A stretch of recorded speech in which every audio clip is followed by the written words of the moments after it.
CNN 10 is taking you from the Middle East to South America today and exploring subjects from international relations to gold mining. I'm Carl Azus at the CNN Center. Thank you for starting off your week with us. First story concerns Iran, a nation that was known as Persia until 1979. It used to be a monarchy governed by a Shah, a Persian king. But 40 years ago, that Shah was overthrown and forced into exile. And as a result of the Iranian Revolution, the nation became a theocratic republic with Islam as its official religion. One major reason why Iran has been a rival of the United States since around that time is because the U.S. supported the Shah who was overthrown. But there are other reasons, including the fact that the U.S., the United Nations, and the European Union say Iran is an official sponsor of terrorism. That's why they've imposed sanctions or penalties on Iran's economy. As the Middle Eastern country celebrates a revolution milestone this year, its military is showing off a new ballistic missile, a weapon that is said to be capable of traveling more than 600 miles. An Iranian military official called the missile's development an achievement. But the country's missile program concerns other nations around the world, including the U.S., because Iran's supreme leader has called for the destruction of Israel, a U.S. ally in the region. The return from exile of Ayatollah Khomeini in February 1979 and the overthrow of the U.S.-backed Shah marked the culmination of the Islamic Revolution. Businessman Abdul Ghazem Shafei says he organized opposition groups in those days. 40 years later, he believes the revolution produced mixed results. Religiously and ideologically, the revolution achieved its goals, he says, but economically, due to sanctions and domestic mismanagement, we've not yet reached those goals. The Islamic Revolution also an uprising against America's support for the Shah. In late 1979, Iranian students stormed the U.S. Embassy in Tehran, capturing and holding hostage more than 50 Americans for more than 400 days. U.S.-Iranian relations have never recovered. Hardliners still chanting "Death to America" at Friday prayers, even though Iran's supreme leader recently tried to tone down the rhetoric. Let me make something clear for U.S. leaders, he said. Death to America, it means death to American rulers. We have no problems with the American people. The Trump White House is cracking down on Iran, pulling the U.S. out of the nuclear deal signed by the Obama administration, and hitting the country with sanctions that are crippling its economy and causing its currency to plummet. The U.S. says Iran is a threat to Israel and America's allies in the Middle East, and lashed out at Iran's ballistic missile program.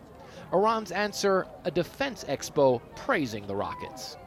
Iran shows no signs of bowing to American and international pressure. The country says it will continue to develop its ballistic missile program, which it says is solely for defense purposes.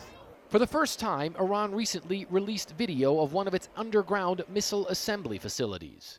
40 years after the beginning of the Islamic Revolution, the confrontation between the U.S. and Iran continues. Fred Pleitkin, CNN, Tehran. Second stop this Tuesday is in South America. We've told you how a collapsing economy is leaving many people in Venezuela hungry and unable to get the hygienic and medical supplies they need. Well, help is flowing to Venezuela from nations around the world, but some of it at least has been stopped at the country's western border with Colombia. Beginning last Friday, 2 truckloads of food and medicine from the United States were prevented from rolling onto Venezuelan soil. The country's president, Nicolas Maduro, said, quote, "We are not beggars," and he added that the humanitarian aid is intended to humiliate Venezuela and justify military aggression. Analysts say it's possible that the government's afraid that the supplies could be used as a cover for an invasion of Venezuela. But Juan Guaido, who declared himself the new Venezuelan president in January, said the aid would be let in because it's about saving lives, and that the officials who block it are keeping medicines and food from people in need. As inflation in Venezuela spins out of control with prices for everyday items soaring beyond what residents can pay, countries like Canada and Germany have pledged millions of dollars to help. What's unclear is whether the Maduro administration will accept it. 10-second trivia. Which of these countries uses a currency called the Nuevo Sol? Chile, Peru, Argentina, or Brazil?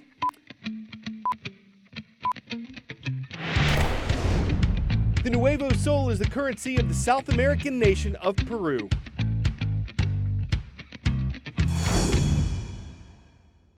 The Nuevo Sol has also been a relatively stable currency over the past 10 years. It's a reflection of Peru's strong economy, one of the best in Latin America.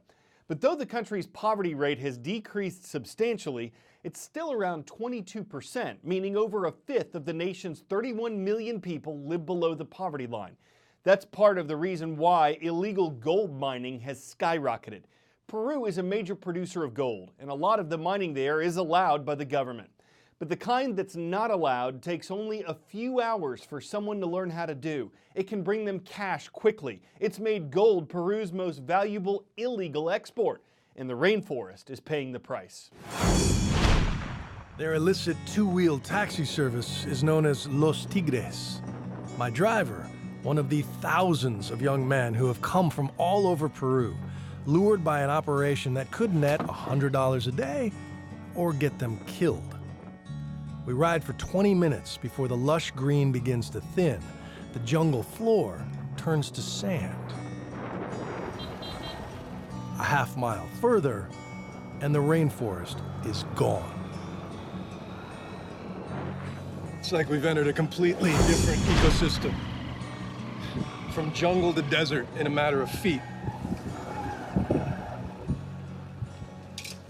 Oh, this didn't exist. These lakes didn't exist. Nothing did. It was just flat forest, like we went through. This is all man-made. Wow, oh my God. Oh my God. And these are all toxic pools now. This is all mining pits that are filled in after it's been abandoned with rainwater. They use an old, brutal method, merciless on the land, cutting down trees, blasting riverbanks with diesel-powered fire hoses, creating a slurry that gets sifted until, eureka, a tiny flake of gold. Since this land only holds 2 grams of precious metal per ton of mud, mercury is needed to pull the gold from the sludge. And what effect does that mercury have on the living things here, including the people? Well, it's magic for the mining process, but it's poison for everything else.